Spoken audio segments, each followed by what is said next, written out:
So, probably an unpopular opinion here, but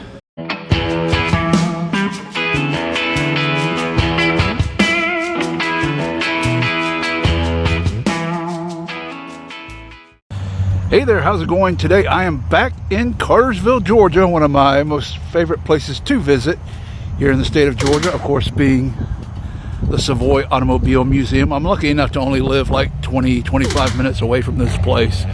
But yeah, I love coming here about every 4 months or so because they rotate their exhibits out. So you always get a new experience each time you come. So yeah, let's head on inside and check it out. And as soon as you walk in, you're hit with a legend from the start. Check this out. You all know who this car belonged to.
So this would have been around the time I got into NASCAR. This Thunderbird came out in 1983, was the first year of this body. And of course, being from Georgia, I was a big Bill Elliott fan. This one happened to be one of Ricky Rudd's cars. One of the guys who had a streak of winning at least a race every season for like, I don't know, 20 something seasons maybe. But yeah, Ricky Rudd, an absolute legend. Too bad they don't have one of Bill's Coors Melling cars here. That was when he was really getting it done with his brothers working with him as well. Who was it, Ernie, that built the engines? Yeah, that dude could build an engine. But check this out. This was when the Hoosier Goodyear wars were going on within NASCAR. And if I remember correctly, Hoosiers were the better long run tire and Goodyears were the better short run tire. But you had to stick to one brand. You couldn't just switch them out like that.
So, probably an unpopular opinion here, but in my opinion, Dale Jr., I like the guy, he's a great guy, but one of the most overhyped drivers ever in NASCAR. I mean, he had a decent career, but yeah, I don't know.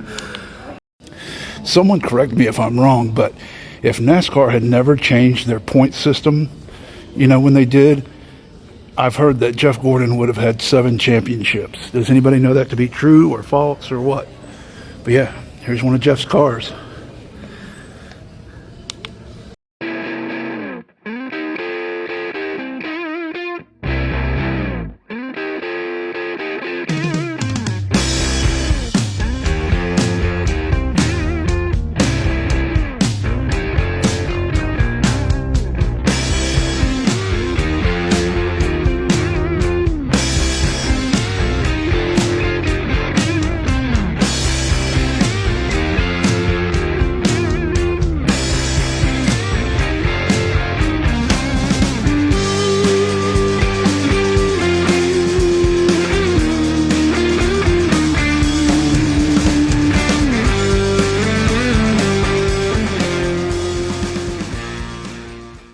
So in this gallery, we have a complete collection of classic Chrysler 300s. And man, look at that convertible way back there in the back. Oh, that's sharp.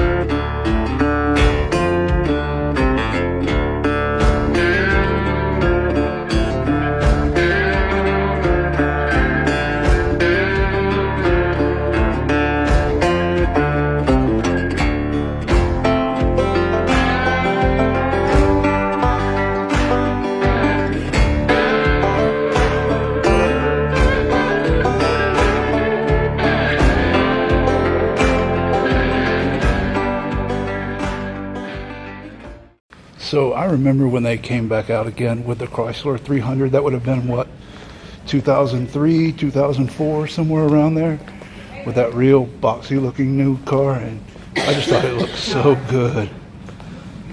I kind of still want one. That and a Dodge Magnum, you know, the wagons, I really dig those too.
And if you look there just to the side of the steering wheel, you'll see the old typewriter transmission buttons.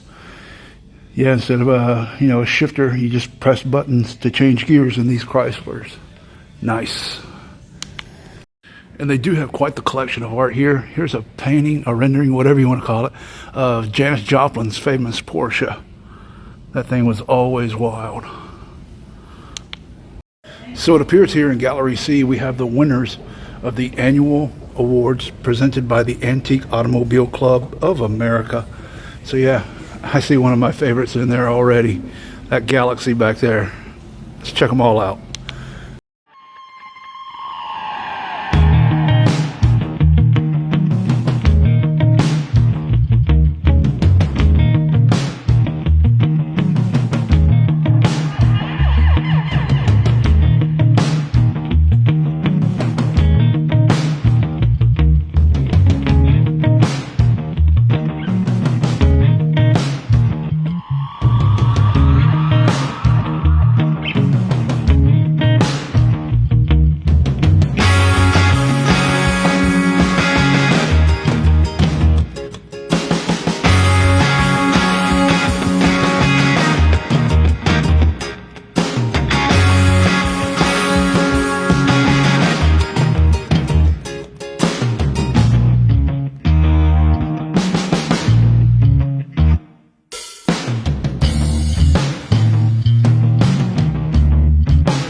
So if you spent any amount of time on this channel, you know my love for the 64 Galaxies. I just think they look so good. This one with fender skirts on it, really nice touch. But my favorite part is, of course, these tail lights. So freaking nice.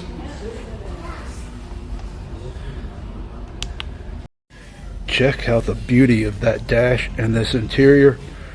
But unfortunately, it happens to be on one of the most hated American brands ever. That being the Edsel, produced by the Ford Motor Company. But yeah, that front end did not help with that horse collar grill or whatever you want to call it. Otherwise, it was a beautiful car. The lines on the body are great. Tail end with those kind of folded wings. Yeah.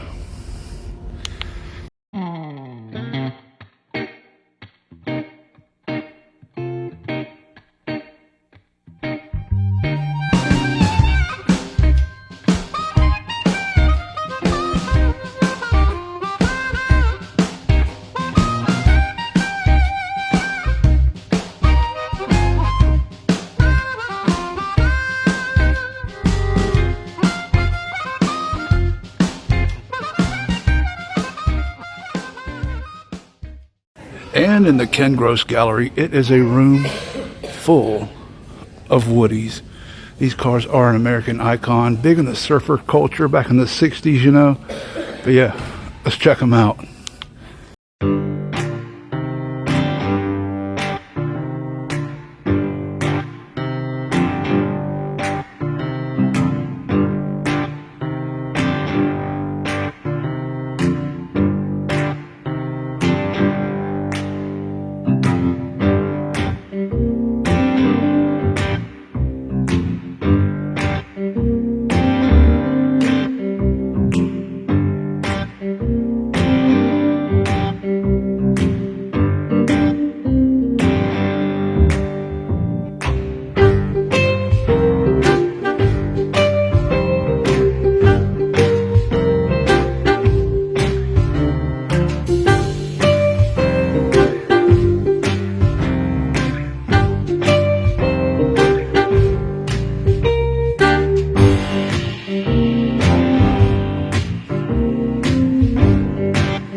To me, this will always be the quintessential Woody I think of when I hear the name, the Ford Model A. You know, these were usually used for like hotels and stuff like that, near train depots back in the day. But yeah, whenever I think about a Woody or hear about it, you know, in 60s music, this is what I think of. Right here on this Ford Crest line, it's something you'll see quite often in the VW community. This is kind of a makeshift air conditioner. You put some water in here, air flows through it, cools everything down, shoots the air into the cabin. And I don't know about a vehicle like this, but yeah, in a tiny Beetle, it actually works pretty decent. Another Packard here. You can always tell by the swan, or I think as Frank Zappa used to call it, a Packard goose. But yeah, this is another Packard Standard 8. Got the little picnic basket back there. Nice.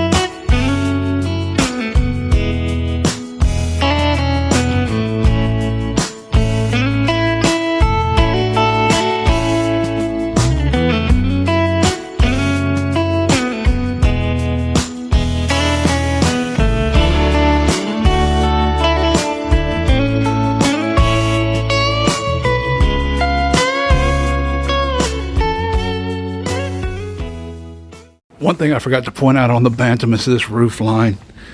It is so domed and over exaggerated, but I guess it would have to be for such a tiny vehicle. And here in Gallery D, we have all convertibles. I see a Volkswagen theme back there. Hell yeah. And a nice Mustang. But let's start out with this old Willys Jeep.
This 65 Mustang is stunning. I don't know what the color is coming through like here in the video, but it's red, but it seems like it has, you know, a hint of orange in it as well. Yeah, this thing is sharp. I said it in a video at the Rod Run and Pigeon Forge. I do get tired of seeing the Tri-5s at every show, but something about these bodies, 55, 56, and 57, lend themselves so well to a convertible top. It just looks so good. Here you go, one for Jeremiah Burton from Big Time. The old Catfish Camaro. I know some people love them, but damn, these things were hideous to me. And also were the Mustangs from the 90s as well, you know, after the Fox body, when they went to that more rounded body. Oh, that was just awful. No, it's not actually a Maserati. It's technically a Chrysler LeBaron convertible. It's a nice looking car though. But, you know, Chrysler, they only got back on their feet because of the minivans in the 80s. My mom had an 83 Charger, and that thing was the biggest piece of junk she ever owned. But here you go. Chrysler by Maserati, I guess. 74 Pontiac Granville convertible. Look at this boat. Can you see someone in a parade back in the 70s? You know, they sit back up here on this seat up on the top of it and just wave to the people in the crowd. But yeah, I love these Pontiacs. The Cadillac Alante, I always thought it was a good idea, good looking car, but it never caught on really. I don't know much details if they had a lot of issues or not, but yeah, I thought it was always a great looking car, with the body, of course, by Pininfarina. And here you have the Plymouth Prowler, of course designed by Chip Foose, or they took his design and ended up with this. And really the biggest thing that held these back is kind of the same thing that held back the Thunderbirds when they did the last model of those. People wanted the V8s, but all they got were the V6s.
Okay, so I know I opened with this car, and we're going to close with it as well.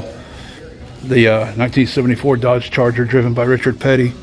But I also didn't realize this car is the winningest car in NASCAR history. This exact car right here. Check out all these victories.